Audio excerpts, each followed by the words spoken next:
यह सब देखकर टीचर मयंक की तरफ बढ़ने लगे, क्योंकि उन्हें डर था कि कहीं मयंक सभी को असलियत न बता दे। तभी अचानक रघुवीर के सामने विजय आ गया और उसने उन्हें रोक लिया। कहाँ जा रहे हैं आप? टीचर ने विजय को जवाब देते हुए कहा, मयंक को रोकने के लिए। वह क्या अनाउंसमेंट करने जा रहा है? क्या तुमने उसे सब कुछ बता दिया? मैंने उसे कुछ नहीं बताया, पर जो जरूरी था वह बता दिया है सर। आखिर तुम करना क्या चाहते हो?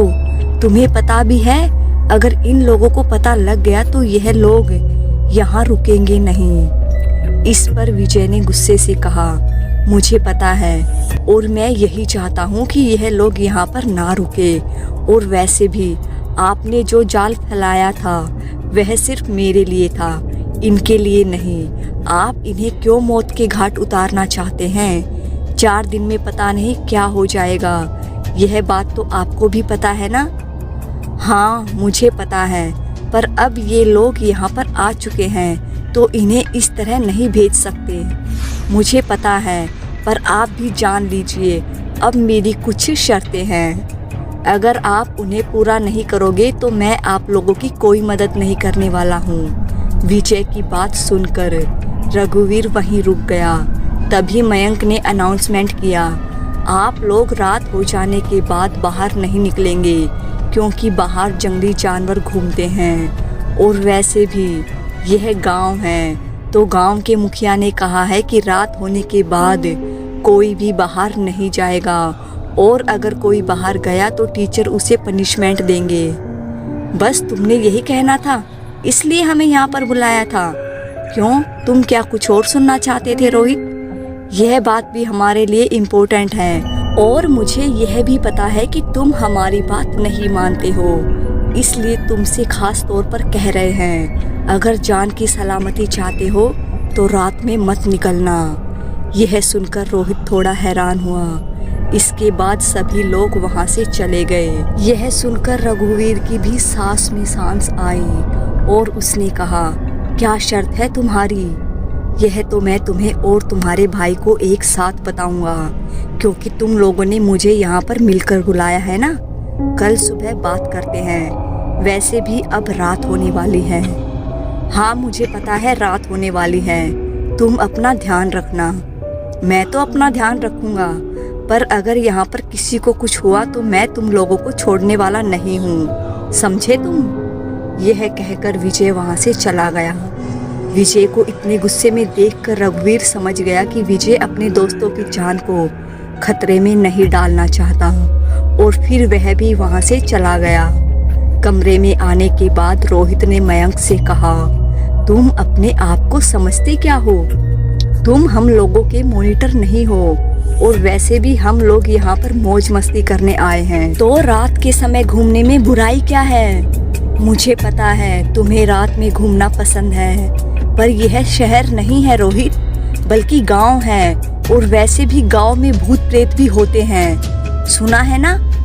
इस पर रोहित ने मुस्कुराकर कहा, मैं नहीं मानता हूँ भूत प्रेतों को, और वैसे भी रात में घूमने का अपना ही मजा होता है। तभी वहाँ पर विजय आ गया और विजय ने रोहित की सारी बातें सुन ली और उससे कहा, मुझे पता है रोहित, रात में घूमने का अपना ही मजा होता है, पर अगर कोई तुम्हें कह रहा है तो उसकी बात भी मान लेनी चाहिए।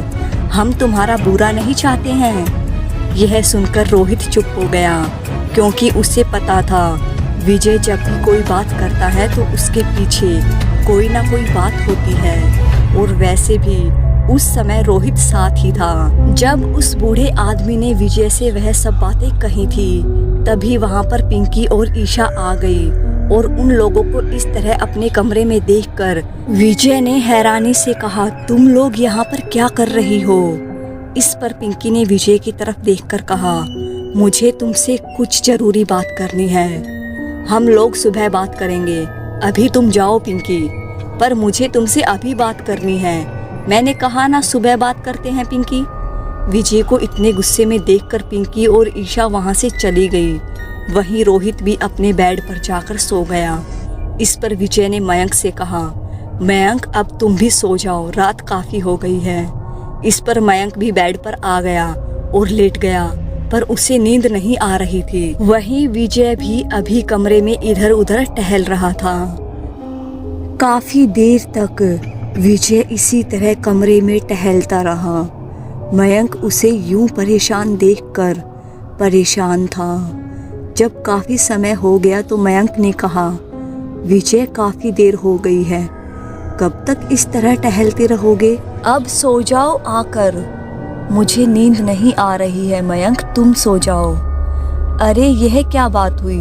अगर तुम लेटोगे तो शायद नींद आ जाएगी, और वैसे भी कब तक इस तरह जागते रहोगे? पर विजय ने कोई जवाब नहीं दिया, जिस पर मयंक ने विजय की तरफ देखकर बेड पर लेटे हुए कहा, मुझे पता है तुम परेशान हो, पर इसका मतलब यह तो नहीं कि तुम अपने शरीर को भी परेशान करो।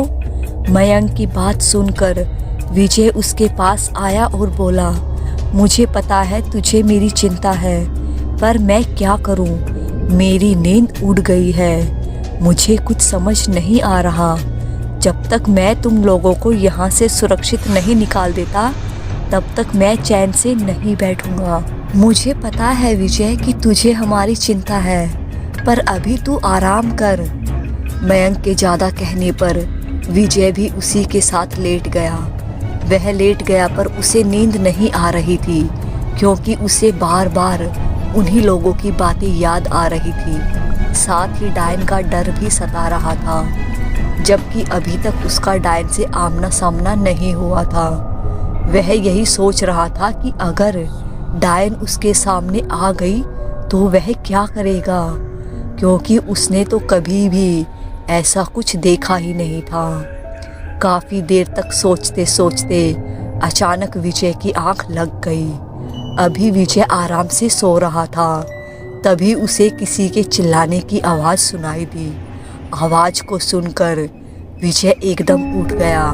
उसने अपने आसपास देखा तो उसने देखा कि सभी लोग आराम से सो रहे थे। यह देखकर वह बेड से उठा और खिड़की से बाहर झांकने लगा, पर बाहर भी उसे कोई दिखाई नहीं दिया, जिस पर वह थोड़ा हैरान हुआ और उसने अपने आप से कहा, अरे यह चिल्लाने की आवाज़ किसकी है? मुझे बाहर जाकर देखना चाहिए। यह कहकर वह अपने कमरे से बाहर आ गया। हॉल एकदम शांत पड़ा हुआ था, कोई भी नहीं था, पर आवाज़ लगातार आ रही थी, जिस पर विजय समझ गया कि आवाज़ धर्मशाला से बाहर आ रही है, और वह धर्मशाला से बाहर जाने लगा। तभी अचानक किसी ने उसका हाथ पकड़ा, और जब उसने देखा तो वहाँ पर रघुवीर था। रघुवीर को अपने सामने देखकर विजय हैरान हुआ और उसने कहा, आप यहाँ क्या कर रहे हैं? यही सवाल तो मैं तुमसे पूछना चाह रहा हूँ। तुमसे मना किया गया था ना कि रात के समय कहीं नहीं जाना, तो तुम धर्मशाला से बाहर क्यों जा रहे हो? मुझे किसी के चिल्लाने की आवाज़ सुनाई दी, इसलिए जा रहा हूँ। मुझे पता है ऐसी आवाज़ें यहाँ रोज आती रहती है। जरूर डायन ने किसी को अपना शिकार बनाया होगा, इसलिए यह आवाज़ आ रही है। यह सुनकर विजय हैरान हो गया और उसने रघुवीर से कहा, जब आपको सब कुछ पता है तो आप उसे रोकते क्यों नहीं हैं? अगर उसे रोकना इतना ही आसान होता तो हम लोग उसे कब का रोक चुके होते। हम लोग इतने सालों से तुम्हारा इंतजार नहीं कर रहे होते। वह डायन बहुत ही खतरनाक है, पलक झपकते ही वह इंसान को मार डालती है। यह सुनकर विजय काफी ज्यादा हैरान हुआ और बाहर की तरफ देखने लगा। इस पर रघुवीर ने कहा, तुम अपने कमरे में जाओ और इन आवाज़ों को नज़रअंदाज करो, सुबह हम बात करेंगे। यह सुनकर विजय अपने कमरे में जाने लगा। रघुवीर उसे कमरे में जाते हुए देख रहा था, क्योंकि उसे विजय पर भरोसा नहीं था, और यह बात विजय भी जानता था कि रघुवीर उसे देख रहा है। इस वजह से वह चुपचाप कमरे में चला गया। विजय के जाने के बाद रघुवीर भी वहाँ से चला गया। कमरे में आने के बाद विजय परेशान हो गया क्योंकि वह आवाज़ें बहुत ही दर्द भरी थी। ऐसा लग रहा था जैसे कोई इंसान दर्द में तड़प रहा हो, पर विजय कुछ नहीं कर सकता था और उसने अपने दोनों हाथों से कानों को बंद कर लिया और कहा, यह आवाज़ कब बंद होगी? मुझे घुटन हो रही है। यह सब कब तक चलता रहेगा? मुझे यहाँ आना ही नहीं चाहिए था। इसके बाद वह बेड पर आकर लेट गया और अपने कानों पर हाथ रखे रहा। आखिरकार विजय की मुलाकात डायन से कब होगी और जब डायन से उसकी मुलाकात होगी तो क्या होगा? आगे जानने के लिए बने रहिएगा कहानी के साथ। अगली सुबह विजय सोकर उठा। उसका सर भारी भारी हो रहा था क्योंकि काफ़ी रात जागने की वजह से उसकी नींद पूरी नहीं हो पाई थी। उसने देखा मयंक अपने बिस्तर पर नहीं था, कमरे में सिर्फ वही था। वह उठा और बाहर निकलकर हॉल में आया जहां नाश्ता लगा हुआ था। सभी नाश्ता करने में लगे हुए थे। मयंक की नज़र जैसे ही विजय पर गई तो वह उसके पास आया और बोला, अरे तू उठ गया? मैंने तुझे जगाया नहीं क्योंकि कल रात तू देर से सोया था। चल अब जल्दी से फ्रेश हो जा, तब तक मैं तेरे लिए नाश्ता ले आता हूँ। यह सुनकर विजय वापस से अपने कमरे में गया और फ्रेश हो गया, पर अभी भी उसके दिमाग में रात वाला सीन चल रहा था। इसके बाद वह बाहर आया और मयंक ने उसे नाश्ता भी दिया। नाश्ता खाते हुए विजय ने कहा, कल रात तुझे कुछ आवाज़ सुनाई दी थी? नहीं, मुझे तो कुछ आवाज़ सुनाई नहीं दी। क्यों, क्या हुआ? कल ऐसा लगा जैसे कोई बहुत तेज चिल्ला रहा हो, इसलिए पूछा। इस पर मयंक ने मुस्कुराकर कहा, वैसे आज का दिन कितना अच्छा है। बस इसी तरह हमारे सारे दिन निकल जाए तो कितना अच्छा होगा। हाँ, तू सही कह रहा है, पर हम लोग जो सोचते हैं वह हो नहीं पाता है। असलियत तो कुछ और ही होती है। भले ही सुबह अच्छी हो, क्या पता रात में कुछ हो जाए। तू इतना ज़्यादा नेगेटिव क्यों हो गया है? तू हमेशा ही नेगेटिव सोचता रहता है। थोड़ा पॉजिटिव भी सोच ले। कुछ नहीं होगा, हम लोग सही सलामत हैं। हाँ, अभी तो सही सलामत है, पर मुझे डर लग रहा है और यह डर मुझे अंदर ही अंदर खाए जा रहा है, जिस वजह से तुझे भी पता है मुझे चैन नहीं है। तभी विजय की नज़र रघुवीर पर गई, जो कि कुर्सी पर बैठे हुए नाश्ता कर रहे थे। रघुवीर को देखकर विजय की आंखों में गुस्सा आ गया, पर मयंक ने उसे कम करते हुए, इतना गुस्सा अच्छा नहीं है। आखिरकार वह हमारे टीचर हैं। मुझे पता है टीचर हैं। अगर टीचर होते तो मेरे दिल में उनके लिए बहुत ज़्यादा इज्जत थी, पर जब से उनकी असलियत का पता लगा है तब से मुझे बहुत गुस्सा आता है। उन्हें जब भी देखता हूँ तो ऐसा लगता है कि उनके पास जाकर इन्हें इसकी सजा दूँ। कैसी बातें कर रहा है तू? ऐसा भी हो सकता है कि सच में यह लोग मुसीबत में हो। हमें इनसे आराम से बात करनी चाहिए। अगर गुस्से से बात करेगा तो काम बिगड़ेगा ही। मयंक की बात सुनकर विजय ने अपने गुस्से पर कंट्रोल कर लिया, क्योंकि उसे भी मयंक की बात सही लग रही थी। नाश्ता करने के बाद रघुवीर ने सभी लोगों से कहा, चलो आज हम तुम लोगों को गांव फिर से घुमाने ले चलेंगे। कल तो जल्दी लौट आए थे, पर आज अच्छी तरह से घुमा कर लाऊंगा। यह सुनकर मोनू ने कहा, हाँ हाँ सर, चलिए, मैं तो कब से इस चीज़ का इंतज़ार कर रहा हूँ। मुझे पता है तुम लोगों को बहुत इंतज़ार है, चलो। तभी रघुवीर ने विजय की तरफ देखा और कुछ इशारा किया। विजय रघुवीर का इशारा समझ गया और उसने मयंक से कहा, मैं मुखिया के घर जा रहा हूँ। मयंक ने कहा, ठीक है, तू अकेला जा रहा है, मैं भी तेरे साथ चलूँ क्या? विजय ने कहा, नहीं, तू मेरे साथ मत चल, तू पिंकी और ईशा के साथ रह, क्योंकि मैं नहीं चाहता हूँ कि उन लोगों को कुछ भी हो। पर अभी तो दिन है ना विजय, मुझे दिन और रात से कोई फर्क नहीं पड़ता। मुसीबत कहीं भी और कहीं से भी आ सकती है। यह सुनकर मयंक ने विजय की हाँ में हाँ मिला दी और इसके बाद विजय वहाँ से अकेला ही मुखिया के घर के लिए निकल गया और रघुवीर सभी छात्रों को लेकर गांव में आ गया। सभी बहुत ज़्यादा खुश थे और गांव घूमने में लगे हुए थे, क्योंकि कल वह लोग अच्छी तरह नहीं घूम पाए थे। इस पर पिंकी ने देखा कि विजय उन लोगों के साथ नहीं है। इस पर उसे काफ़ी हैरानी हुई और उसने ईशा से कहा, विजय आज भी गायब हो गया, पता नहीं यहाँ चल क्या रहा है। चलो मयंक से पूछते हैं। क्या फ़ायदा, कल देखा ना उन्होंने कैसे बात की थी। मुझे पता है शायद विजय परेशान हो, इस वजह से यह भी तो हो सकता है। इसके बाद वह दोनों मयंक के पास आ गई। पिंकी और ईशा को देखकर मयंक ने कहा, क्या हुआ तुम लोग यहाँ पर मेरे पास? जाओ ना, मजे करो जाकर। मजे तो हो जाएंगे, पहले तुम यह बताओ कि विजय कहाँ गया है। रात को भी हम तुमसे यही पूछने आए थे तो विजय ने हमारे साथ बदतमीजी की।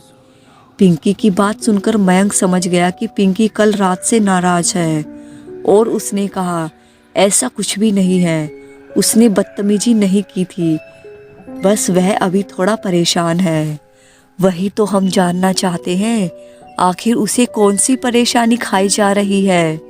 आया था तब तो अच्छा खासा था, आखिर यहाँ आने के बाद एकदम क्या हो गया कि वह इतना ज़्यादा परेशान हो गया है।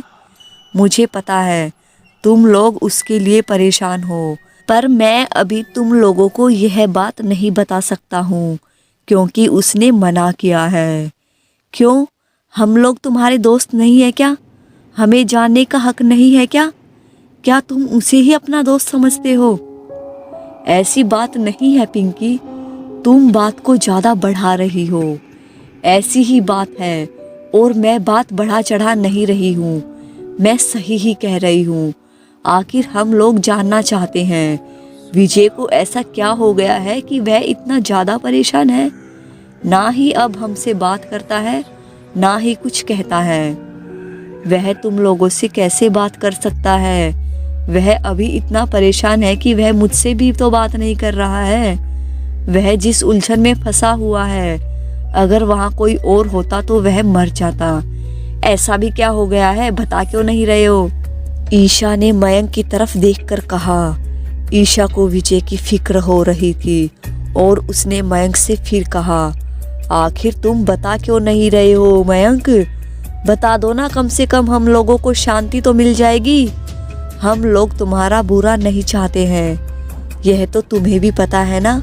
मुझे पता है ईशा, तुम्हें विजय की फिक्र है, इसलिए मैं तुम्हें नहीं बताना चाहता, क्योंकि वह नहीं चाहता है कि उसकी वजह से हम लोग परेशान हो जाएं। यह क्या बात हुई, परेशानी आई है तो सिर्फ वह अकेला झेलेगा? हम लोग उसके साथ हैं, आखिर हम उसके दोस्त हैं। यह सुनकर मयंक को एहसास हुआ कि ईशा और पिंकी सही कह रहे हैं और उसने उन दोनों से कहा, यहाँ पर बात करना सही नहीं होगा, चलो मेरे साथ। इसके बाद मयंक उन्हें एकांत में ले आया और बोला, मैं तुम्हें जो बताने जा रहा हूँ वह बहुत ही गंभीर बात है, यह किसी को बताना नहीं, और याद रखना विजय को पता ना लगे, क्योंकि अगर उसे पता लगा तो वह गुस्सा करेगा। तुम चिंता मत करो, उसे कुछ भी पता नहीं लगेगा। इस पर मयंक ने उन दोनों की तरफ देखकर कहा, यह बात तो तुम दोनों को पता ही है कि विजय के सीने पर एक त्रिशूल है, जिस वजह से उसे दर्द हुआ करता था।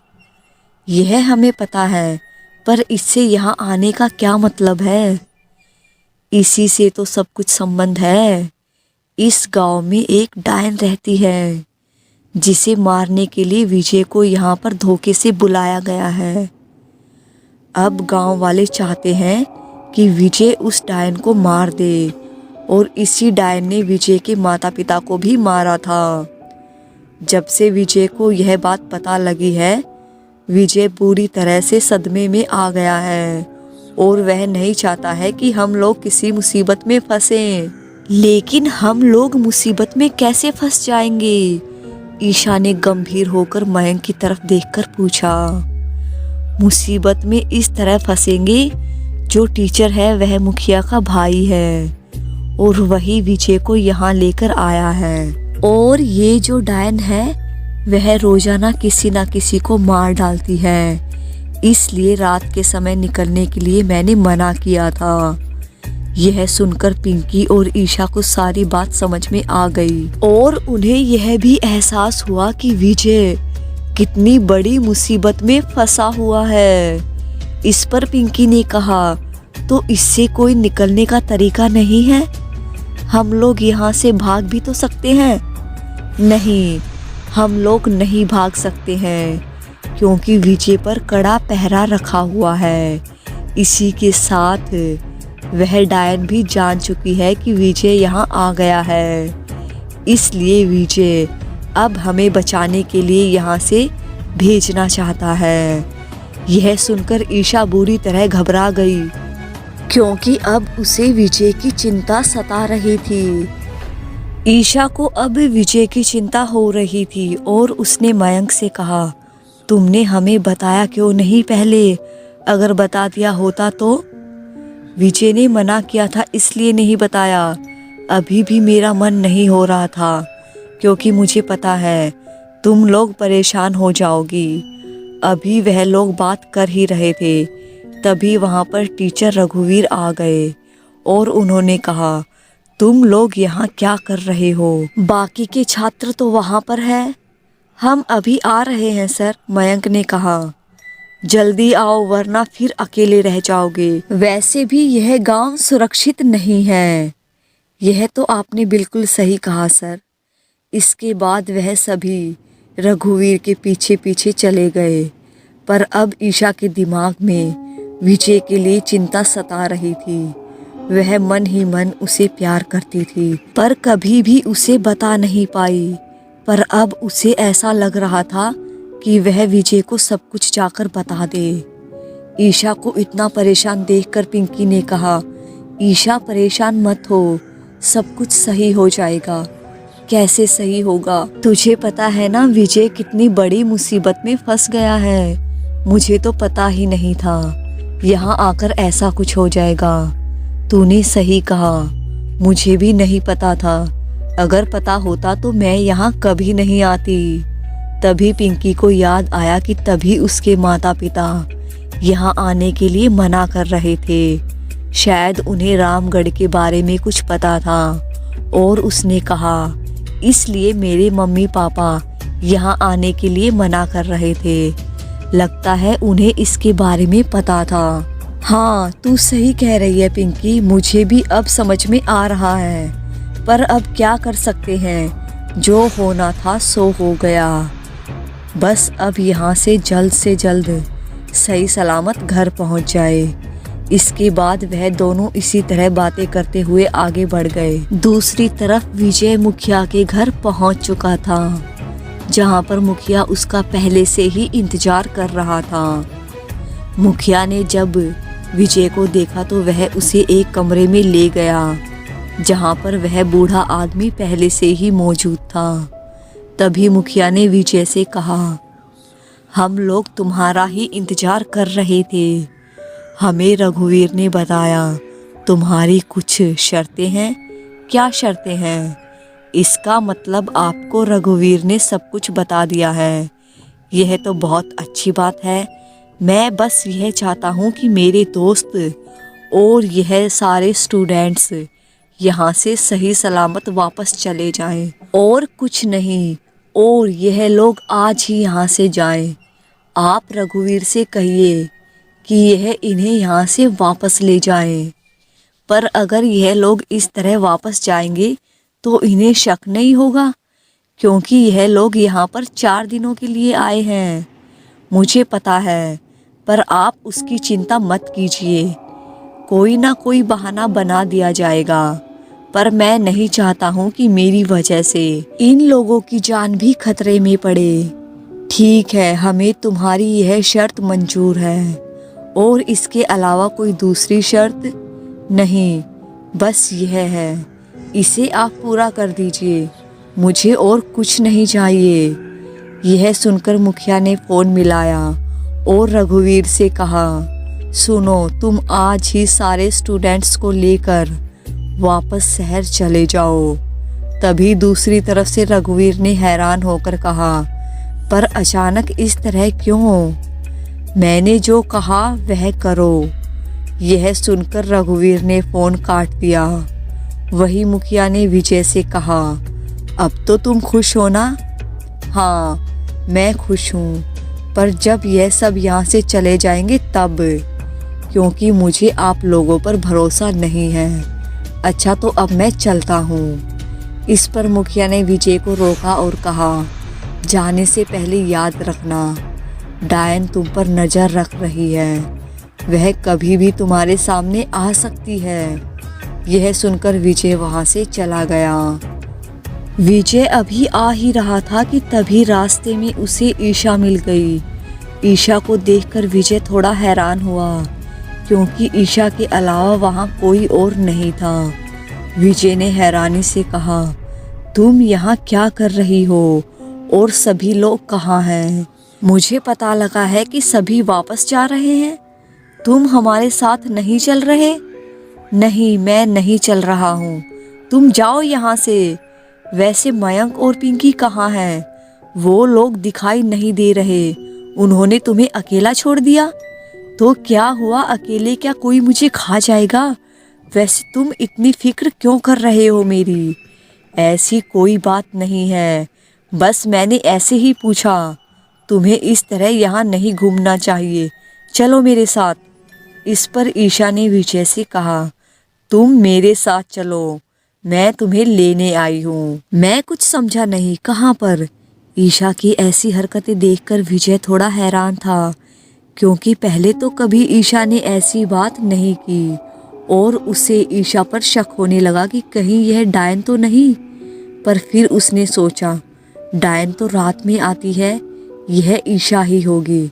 और उसने कहा, अभी मुझे कहीं नहीं जाना है, चलो पहले सभी लोगों से मिलते हैं फिर चलेंगे। मैंने कहा ना मेरे साथ चलो, बात क्यों नहीं सुन रहे हो मेरी? तुम ऐसी बातें क्यों कर रही हो ईशा, क्या हुआ है तुम्हें? लगता है तुम्हारे दिमाग में घुसता नहीं है। मैं तुम्हें अपने साथ जन्नत ले जाना चाहती हूँ और तुम इन फालतू के लोगों के पीछे पड़े हुए हो, चलो मेरे साथ। यह सुनकर विजय हैरान हुआ और वह समझ गया यह ईशा नहीं, और उसने घबराते हुए कहा, कौन हो तुम? तुम ईशा नहीं हो, क्योंकि ईशा कभी भी ऐसी बातें नहीं करती है। यह सुनकर डायन ठहाके मार मार के जोर जोर से हंसने लगी और हंसते हुए कहा, आखिरकार तुमने मुझे पहचान ही लिया। हाँ, मैं ईशा नहीं हूँ, और आखिरकार पहचानोगे भी क्यों नहीं? जितनी मैं तड़पती हूँ उतना कोई तड़पता भी नहीं होगा तुम्हारे लिए। और यह कहकर वह एक सुंदर सी लड़की में बदल गई। उसे रूप बदलते देख विजय काफी घबरा गया। उसे तो यकीन ही नहीं हो रहा था कि ऐसा भी कुछ हो सकता है। इस पर विजय ने कहा, कौन हो तुम? मैं वही हूँ जो तुम्हारा इंतजार कर रही थी। मैं तुम्हारी प्रेमिका। मैं तुम्हारा वर्षों से इंतजार कर रही हूँ कि तुम आओगे और मुझे अपनाओगे, डायन ने मुस्कुराकर कहा। यह सुनकर विजय समझ गया कि यह डायन है और उसने डायन से कहा, दूर रहो मुझसे, मैं कोई तुम्हारा प्रेमी वगैरह नहीं हूँ और ना ही मैं तुम्हें यहाँ अपनाने आया हूँ।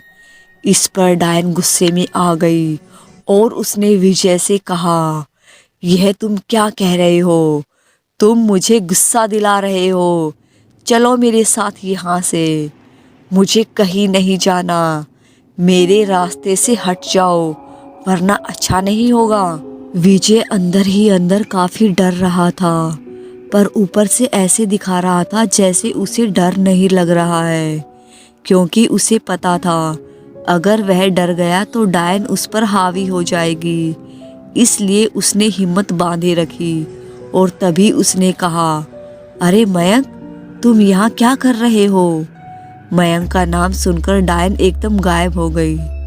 डायन के गायब होते ही विजय वहां से एकदम भाग गया और वहां से सीधा धर्मशाला में आ गया।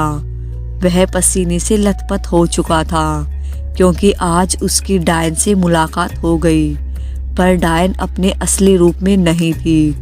और उसने अपने आप से कहा, वह तो अच्छा था कि वह अपने असली रूप में नहीं थी। जब वह अपने असली रूप में आएगी तब पता नहीं मेरा क्या होगा। जब वह इतनी सुंदर दिख रही थी तब तो मेरी यह हालत है। आखिर वह मुझे अपना प्रेमी क्यों बता रही है? क्या छुपा रहे हैं यह गांव वाले मुझसे? विजय को कुछ समझ नहीं आ रहा था। विजय घबराया हुआ अपने कमरे में बैठा हुआ था। तभी वहां पर मयंक, पिंकी और ईशा आ गए।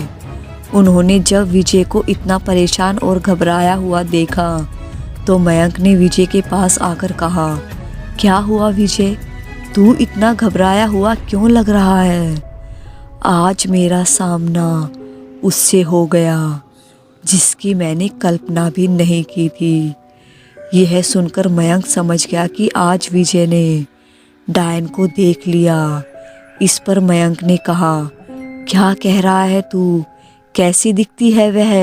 अभी तो उसने अपना असली चेहरा नहीं दिखाया, रूप बदल कर आई थी, पर अब जल्द से जल्द तुम लोग यहाँ से निकल जाओ। निकल जाओ? मैं कुछ समझा नहीं। क्यों, सर ने तुम्हें बताया नहीं? तुम लोग आज यहाँ से जा रहे हो शहर वापस। यह सुनकर वह सभी हैरान हो गए और मयंक ने विजय की तरफ देखकर कहा, हम कहीं नहीं जा रहे हैं, समझे तुम? मेरी बात समझो, मैं नहीं चाहता हूँ मेरी वजह से तुम लोगों की जान खतरे में पड़े। तुम लोग यहाँ से चले जाओ मयंक। तभी वहां पर रघुवीर आ गया। रघुवीर ने जब विजय को यह सब कहते हुए सुना तो उसने कहा, हमने तुम्हारी शर्त तो मान ली थी विजय, पर मेरी भी एक शर्त है। मैं इतना पागल नहीं हूँ कि अपने हाथ में आई हुई बाजी को हाथ से जाने दूँ। मैं बाकी स्टूडेंट को तो कॉलेज वापस भेज दूंगा, पर मयंक और ये दोनों यहीं पर रहेंगी। यह आप क्या कह रहे हैं? मैंने मुखिया जी से बात कर ली है, उन्होंने सभी को जाने के लिए कहा है। विजय ने हैरान होकर कहा। इस पर रघुवीर ने कहा, मुझे पता है, पर मुझे यह भी पता है अगर यह लोग चले गए तो फिर तुम्हें किसी का डर नहीं रहेगा। तुम्हारा जो मन होगा तुम वही करोगे, और हमें क्या भरोसा कि तुम हमारी मदद करोगे या नहीं। यह तुम गलत कर रहे हो रघुवीर, तुम ऐसा नहीं कर सकते हो मेरे साथ। विजय ने गुस्से से कहा, मुझे पता है मैं क्या कर रहा हूँ। मैं आज ही बस से सभी छात्रों को वापस भेज रहा हूँ। अब तुम बताओ भेजूं या नहीं? यह सुनकर विजय सोच में पड़ गया, क्योंकि वह तो अपने दोस्तों को बचाने के लिए यह सब कर रहा था, पर यहाँ तो बाजी उल्टी ही हो गई। अब उसे कुछ समझ नहीं आ रहा था कि वह क्या करे, और उसने कहा, मुझे मुखिया जी से बात करनी है, उनसे बात आराम से कर लेना, वैसे भी मैंने उनसे बात कर ली है। यह कहकर रघुवीर वहाँ से चला गया। रघुवीर के जाने के बाद विजय बहुत ज़्यादा परेशान हुआ और उसने गुस्से से कहा, यह मेरे साथ ऐसा कैसे कर सकते हैं? जब डील हो चुकी थी तो इन्होंने एंड टाइम पर डील कैसे बदल दी? मुझे इन पर भरोसा नहीं है। तुम लोग भी वापस शहर जाओ। शांत हो जा विजय, हम नहीं जाना चाहते हैं, और जो भी हो रहा है वह अच्छे के लिए ही हो रहा है। हम तुझे इस तरह अकेला नहीं छोड़ सकते हैं। तू बात क्यों नहीं समझ रहा है? वह डायन बहुत ही खतरनाक है। वह किसी का भी रूप ले सकती है। पता नहीं वह किस रूप में हमारे आसपास हो, और वैसे भी तुम्हारे पास कोई सुरक्षा कवच भी नहीं है। इस पर मयंक ने विजय के कंधे पर हाथ रखकर उसे समझाते हुए कहा, तो क्या हुआ, तू है तो हमारे पास। यही तो गड़बड़ है, मैं तुम लोगों के साथ रहूंगा तो तुम लोगों की जान खतरे में पड़ सकती है, इसलिए तुम लोग यहाँ से चले जाओ, विजय ने परेशान होकर कहा। विजय को इतना परेशान देखकर ईशा उसके पास आई और बोली, तुम इतने स्वार्थी कैसे हो सकते हो विजय, आखिर हम तुम्हारे दोस्त हैं। मुझे पता है ईशा, पर मैं नहीं चाहता हूँ कि मेरी वजह से तुम्हारी जान खतरे में पड़े। यह सुनकर ईशा ने विजय का हाथ पकड़ लिया और उसे प्यार भरी नजरों से देखने लगी। अभी उसे हाथ पकड़े कुछ ही पल हुए थे, तभी अचानक कमरे में लगी लाइट अचानक जलने बुझने लगी। यह देखकर विजय और सभी परेशान हुए कि आखिर अचानक लाइट को क्या हो गया। लाइट के इस तरह जलने बुझने से सभी परेशान थे कि आखिर यह हो क्या रहा है। तभी अचानक विजय को दरवाजे के पास कोई खड़ा दिखाई दिया। वह देखने में औरत लग रही थी। इस पर विजय ने कहा, तुम लोग मेरे पीछे हो जाओ। क्या हुआ विजय, तुम ऐसा क्यों कह रहे हो, मयंक ने हैरानी से कहा।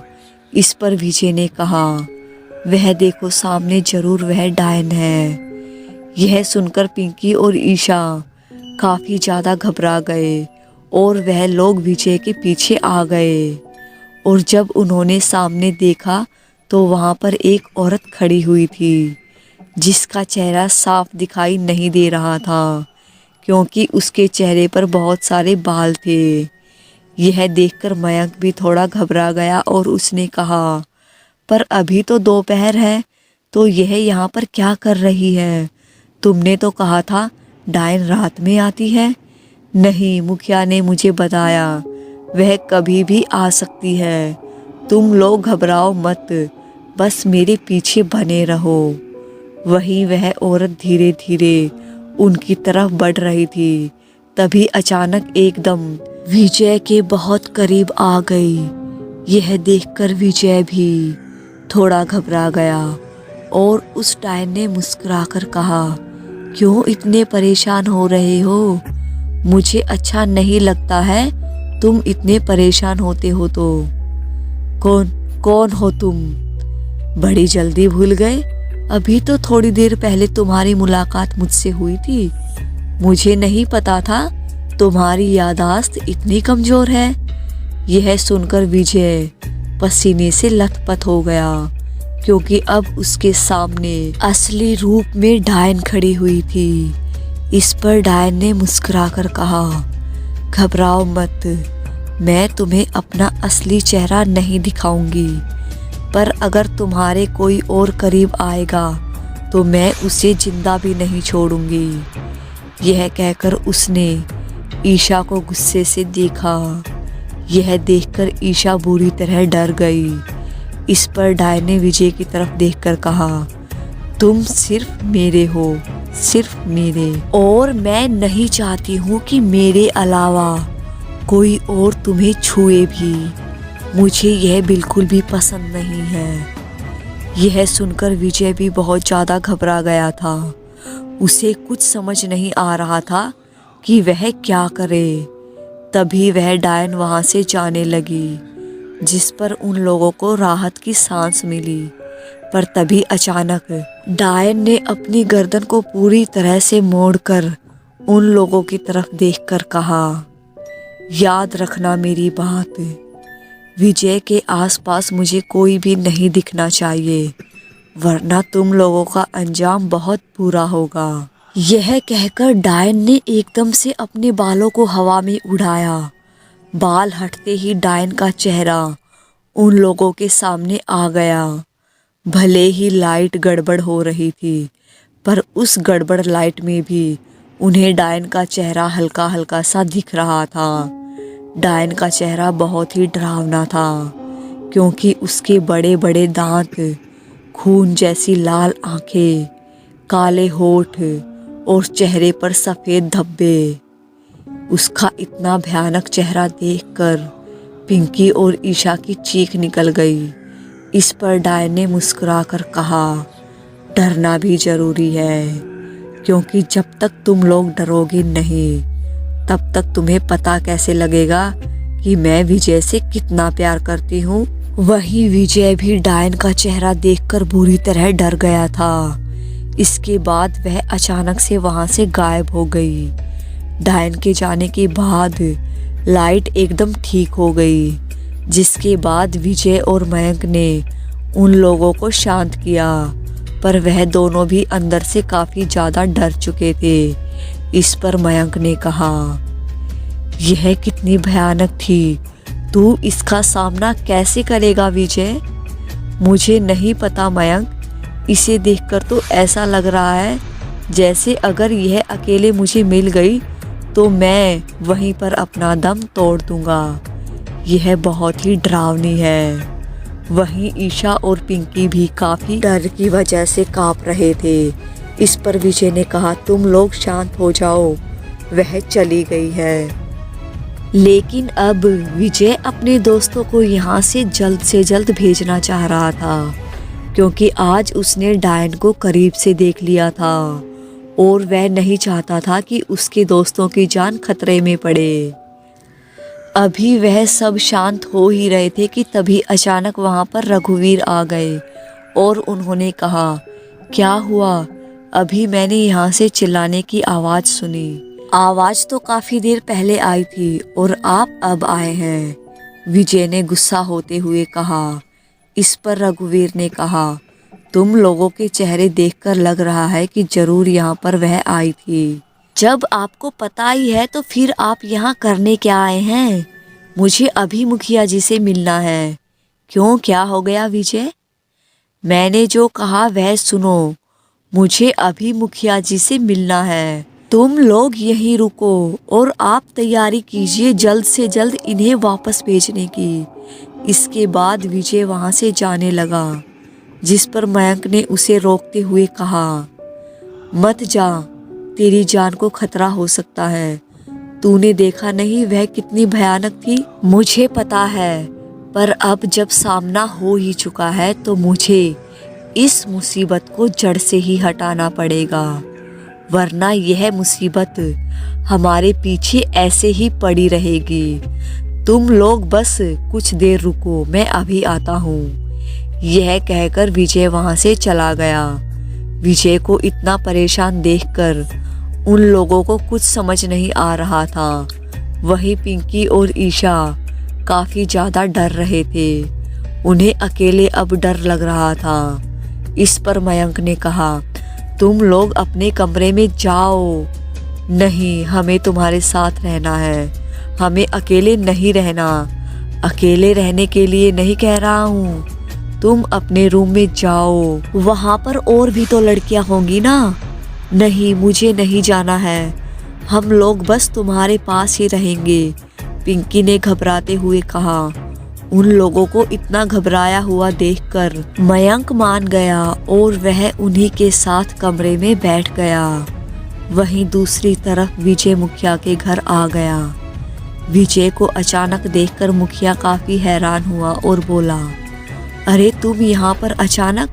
तुम्हारे दोस्त जा रहे हैं, उन्हें आखिरी बार मिल तो लेते। वह जाए तब तो आपके भाई उन्हें जाने ही नहीं दे रहे हैं। मैंने आपसे पहले ही कहा था मेरे दोस्त यहाँ से जाएंगे और आपने भी यही कहा था, तो फिर आपने एंड टाइम पर ये डील कैसे बदल दी? आपको पता भी है अभी मेरा सामना किससे हुआ था?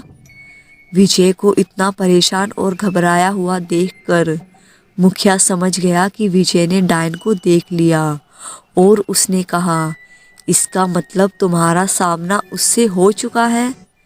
हाँ, मेरा सामना उससे हो चुका है और उसने कहा है अगर मेरे आसपास कोई भी रहेगा तो वह उसे मार डालेगी।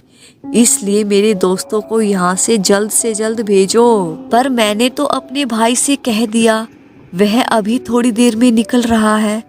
पर उसने आपको पूरी बात नहीं बताई। वह मना कर रहा है कि वह मेरे दोस्तों को लेकर नहीं जाएगा।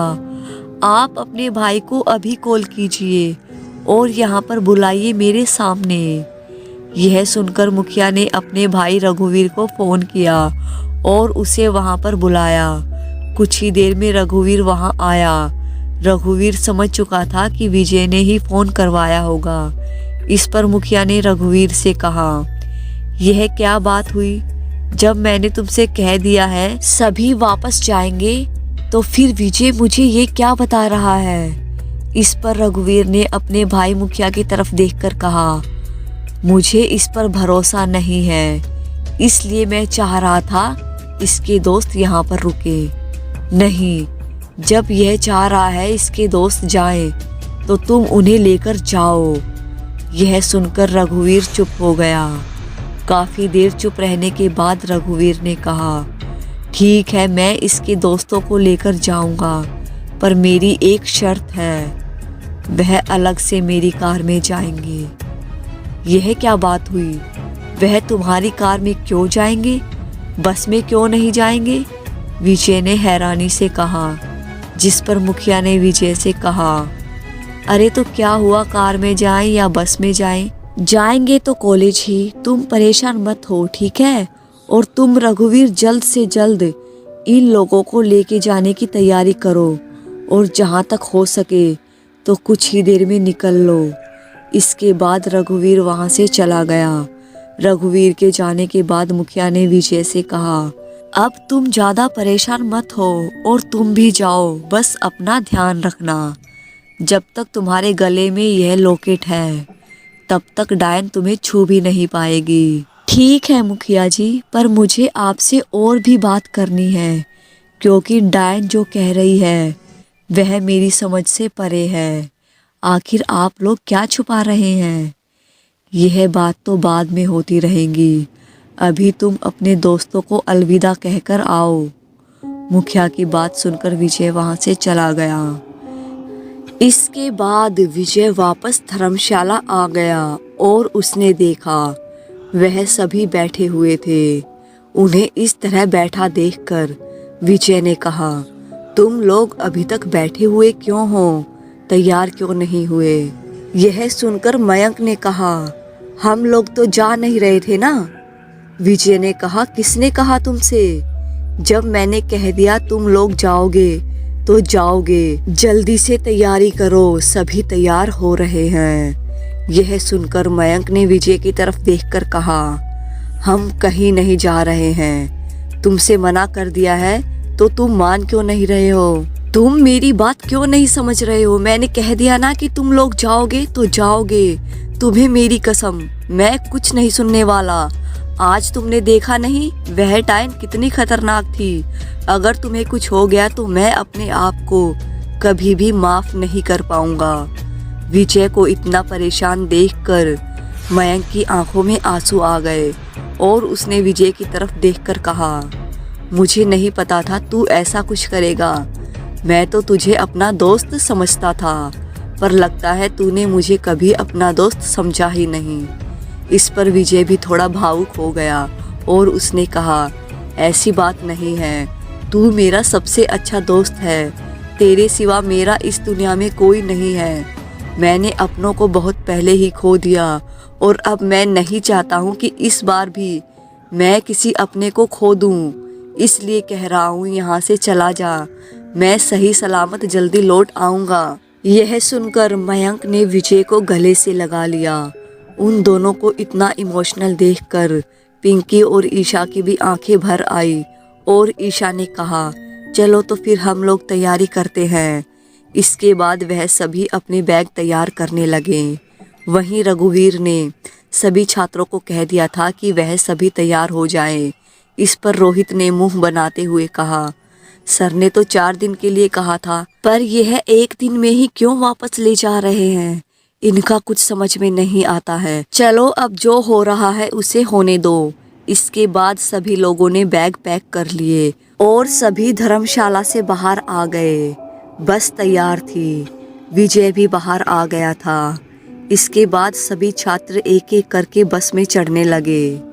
जब मयंक की चढ़ने की बारी आई तो रघुवीर ने रोकते हुए कहा, तुम लोग बस में नहीं जा रहे हो, तुम लोग मेरी कार में जा रहे हो। यह सुनकर मयंक काफ़ी ज़्यादा हैरान हुआ, पर विजय ने उसे आंखों ही आंखों में इशारा कर दिया कि वह शांत रहे, और उसने कुछ नहीं कहा। इसके बाद बस चली गई और फिर रघुवीर ने एक कार मंगवाई जिसमें मयंक और पिंकी ईशा बैठ गए। इस पर मयंक ने विजय से कहा, तुम अपना ध्यान रखना और जल्द लौट आना, हम तुम्हारा इंतजार करेंगे। तुम चिंता मत करो, मैं जल्दी लौट कर आऊँगा। उसके बाद कार वहाँ से चली गई। विजय कार को जाते हुए देख रहा था। उसे बहुत खुशी थी कि उसने अपने दोस्तों को इस गांव से निकाल दिया, पर अब उसे डायन का कुछ करना था। उसके बाद वह वापस से धर्मशाला के अंदर जाने लगा, जिस पर रघुवीर ने उसे रोका। रघुवीर को वहां देखकर विजय काफ़ी हैरान हुआ और उसने कहा, आप नहीं गए? नहीं, मैं नहीं गया। मैंने बस ड्राइवर को कह दिया है, वह छोड़ देगा, और वैसे भी मैं चला जाऊंगा, फिर तुम्हें यहाँ कौन संभालेगा? अब तुम यहाँ पर नहीं रहोगे। मतलब मैं कुछ समझा नहीं। मतलब यह है कि अब तुम इस धर्मशाला में नहीं रहोगे, बल्कि हमारे साथ हमारे घर में रहोगे।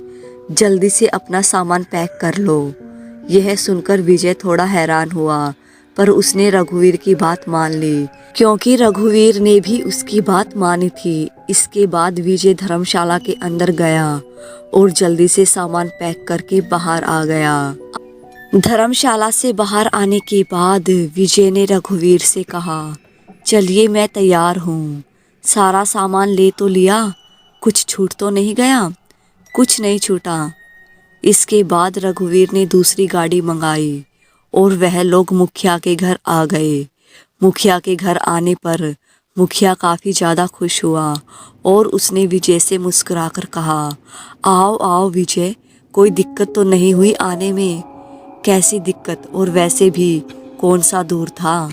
वैसे तुम्हारे दोस्त चले तो गए, अब तो तुम खुश हो ना? हाँ, मेरे दोस्त चले गए, आपने अपना वादा निभाया। अब बताइए मुझे क्या करना है? इस पर मुखिया ने मुस्कुराकर कहा, शाम होने दो तब बताएंगे, अभी बूढ़े बाबा भी आने वाले होंगे। अच्छा रघुवीर, विजय को कमरा दिखाओ। ठीक है, चलो विजय। उसके बाद रघुवीर उसे एक कमरे में ले गया। कमरा बहुत ही बड़ा था, पर हैरानी वाली बात, कमरे में एक भी खिड़की नहीं थी। यह देखकर विजय काफ़ी हैरान हुआ और उसने कहा, अरे इसमें एक भी खिड़की क्यों नहीं है? यह बड़ा ही अजीब कमरा है। हमारे यहाँ पर ज़्यादातर कमरों में खिड़कियाँ नहीं होती हैं, क्योंकि डायन की वजह से लोग खिड़कियाँ नहीं बनवाते हैं। यह सुनकर विजय शांत हो गया। इसके बाद विजय ने अपना सामान उसी कमरे में सेट कर लिया और रघुवीर वहां से चला गया। रघुवीर के जाने के बाद वह कमरे में पड़े बेड पर बैठ गया और उसके चेहरे पर सुकून था और उसने अपने आप से कहा, चलो मेरे दोस्त तो यहाँ से निकल गए, अब मुझे इन गांव वालों को भी डायन से छुटकारा दिलाना है। पर वह ऐसा क्यों कह रही थी, कुछ समझ में नहीं आ रहा। अब सब कुछ शाम को ही पता लगेगा, जब वह बूढ़े बाबा आएंगे। इसके बाद विजय लेट गया और उसकी आंख लग गई। अभी उसकी आंख लगे कुछ ही देर हुई थी कि तभी अचानक उसे ऐसा लगा जैसे उसके आसपास कोई घूम रहा हो। उसे अजीब सी बेचैनी होने लगी। तभी अचानक उसकी आंख खुली और उसने देखा उसके सामने वही डायन थी। डायन को देखकर विजय डर गया और घबराकर उठ गया। तुम यहाँ क्या कर रही हो? इस पर डायन ने कहा, मैं तो तुम्हारे लिए ही आई हूँ, तो तुम्हें ही देख रही हूँ और क्या कर रही हूँ। चली जाओ यहाँ से, मुझे तुमसे नहीं मिलना, दूर हो जाओ मुझसे। तुम मुझसे इतना डर क्यों रहे हो? तुम तो मेरे प्रेमी थे ना। तुमने कहा था अगले जन्म में तुम मुझसे मिलोगे आकर, तो फिर इस जन्म में ऐसा व्यवहार क्यों कर रहे हो? किसने कहा मैं तुम्हारा प्रेमी हूँ? तुम झूठ बोल रही हो। तुमने गांव वालों को परेशान कर रखा है और तुम चाहती हो कि मैं तुम्हारी बातों में आ जाऊं। इस पर डायन ने विजय से गुस्सा होते हुए कहा, यह मुखिया झूठ बोल रहा है, ऐसा कुछ भी नहीं है। मैंने परेशान नहीं किया बल्कि इन्होंने परेशान किया था हमें, जिसका बदला मैं ले रही हूँ। यह सुनकर विजय हैरान हो गया और उसने डायन से कहा, यह तुम क्या बकवास कर रही हो, मैं तुम्हारी बातों में आने वाला नहीं हूँ। चली जाओ यहाँ से वरना मुझसे बुरा कोई नहीं होगा। तुम्हें पता नहीं है मेरे पास सुरक्षा कवच है। मुझे पता है और यह सब इन्हीं लोगों की चाल है। पर विजय ने डायन की एक भी बात नहीं सुनी और वह जोर जोर से चिल्लाने लगा, चली जाओ यहाँ से, चली जाओ। विजय के ऐसे चिल्लाने से डायन वहाँ से चली गई। डायन की आवाज़ सुनकर वहाँ पर मुखिया और रघुवीर आ गए। विजय को इस तरह चिल्लाता देखकर मुखिया ने कहा, क्या हुआ विजय, तुम चिल्ला क्यों रहे हो। मुखिया और रघुवीर को देखकर विजय शांत हुआ और उसने देखा डायन चली गई। इस पर विजय ने कहा, अभी यहाँ पर डायन आई थी, उसी पर चिल्ला रहा था। क्या डायन आई थी? यह तुम क्या कह रहे हो? मैं सच कह रहा हूँ, अभी यहाँ पर डायन आई थी और वह मुझे अपना प्रेमी बता रही थी। यह सब क्या है? यह सुनकर मुखिया घबरा गया। वहीं रघुवीर के चेहरे पर भी हैरानी के भाव थे। मुखिया और रघुवीर को इतना परेशान देखकर विजय ने कहा, क्या हुआ, आप लोग इतना परेशान क्यों हैं? आप लोग तो ऐसे परेशान हो रहे हैं जैसे डायन आपके घर पर कभी आई ही नहीं थी। हाँ, हमारे घर पर डायन नहीं आई, इसलिए तो हम परेशान हो रहे हैं, क्योंकि हमारा पूरा घर सुरक्षा कवच में था। तो मुझे समझ नहीं आ रहा है आखिर आज डायन कैसे आ गई। मुखिया की बात सुनकर विजय भी काफ़ी ज़्यादा हैरान हुआ, क्योंकि सुरक्षा कवच बहुत ही शक्तिशाली होता है और उसे कोई भी बुरी शक्ति नहीं तोड़ पाती। तो आखिर डायन घर में प्रवेश कैसे कर गई। इस पर मुखिया ने कहा, कोई ना कोई गड़बड़ जरूर हुई है, हमें पता लगाना पड़ेगा कि माजरा क्या है। वह तो ठीक है, पर आप मुझे मेरे सवालों के जवाब कब देंगे? आखिर जब तक मुझे सब कुछ पता नहीं लगेगा मैं आपकी मदद कैसे कर पाऊंगा। इस पर मुखिया ने विजय की तरफ देखकर कहा, मुझे पता है तुम्हें बहुत सारे जवाब चाहिए, पर कुछ देर रुक जाओ। पहले मुझे ये पता लगाने दो कि हमारे घर में सुरक्षा कवच को किसने तोड़ा है। आखिर वह कौन है जिसने इसे खंडित किया है। तुम तब तक आराम करो। यह कहकर मुखिया और रघुवीर वहां से चले गए। उन दोनों के जाने के बाद विजय फिर से आराम करने लगा। वही मुखिया अपने कमरे में आ गया और उसने अपने भाई रघुवीर से परेशान होकर कहा, कुछ समझ में नहीं आ रहा है। विजय ने हमारे घर में डायन देखी है, पर यह कैसे हो सकता है? इतने सालों से हमारे घर पर डायन नहीं आ सकती थी, क्योंकि हमारा पूरा घर सुरक्षा कवच से घिरा हुआ है। हाँ, मुझे भी समझ नहीं आ रहा है। अगर डायन हमारे घर में आई है तो किसी ने सुरक्षा कवच को तोड़ा है, तभी वह हमारे घर में प्रवेश कर पाई है। पर वह आखिर कौन है जिसने सुरक्षा कवच को तोड़ा है? पर ऐसा करेगा कौन? क्योंकि सभी को पता है कि डायन से हमारी दुश्मनी कितनी पुरानी है। फिर आखिर कोई हमारे घर का सुरक्षा कवच क्यों तोड़ेगा? आखिर हमसे उसकी क्या दुश्मनी होगी? उन दोनों को कुछ समझ नहीं आ रहा था। इस पर मुखिया ने कहा, तुम ऐसा करो, मंदिर जाओ और पंडित से दोबारा सुरक्षा कवच बनवाने के लिए कहो, क्योंकि अगर सुरक्षा कवच नहीं बनाया गया तो हम लोग मुसीबत में फंस जाएंगे। आप चिंता मत कीजिए भाई साहब, मैं अभी जा रहा हूँ। यह कहकर रघुवीर वहाँ से चला गया और मुखिया अपने कमरे में जाकर अलमारी से कुछ ढूंढने लगा। तभी उसे वहाँ पर एक किताब मिली। किताब को देखकर उसके चेहरे पर एक अजीब सी बेचैनी सी आ गई, पर उसने उस किताब को खोला नहीं और वापस से उसे अलमारी में रख दिया। आखिर उस किताब में ऐसा क्या था जिस वजह से मुखिया इतना परेशान हो रहा था।